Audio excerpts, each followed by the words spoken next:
পাপ কাজ সম্পর্কে জানতে হবে। তো চলুন বেশি কথা না বলে শুরু করি আজকের ভিডিও। প্রথমে যে কাজটি সেটি হলো ঋণ।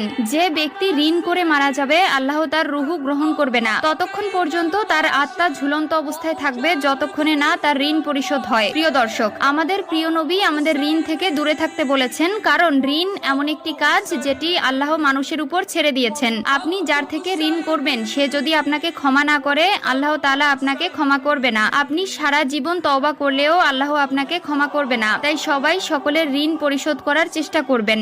ঋণ করে মারা গেলে আর সেই ব্যক্তি যদি আপনাকে ক্ষমা না করে তাহলে আপনি কখনোই জান্নাতের আশা করতে পারবেন না। তাই ঋণ থেকে দূরে থাকাই আমাদের জন্য উত্তম। কারো হক নষ্ট করে নিজেকে মহান ভাবলে সেটা আপনার জন্য একটি বোকামি হবে। যদি আপনি ঋণ করে মারা যান এবং আপনার পরিবারের কেউ যদি সেই ঋণ পরিশোধ না করে আর যে ঋণদাতা সে যদি তার ঋণ থেকে আপনাকে মাফ না করে দেয় তাহলে আপনার জন্য জাহান্নাম নিশ্চিত। নয়তো হাসরের ময়দানে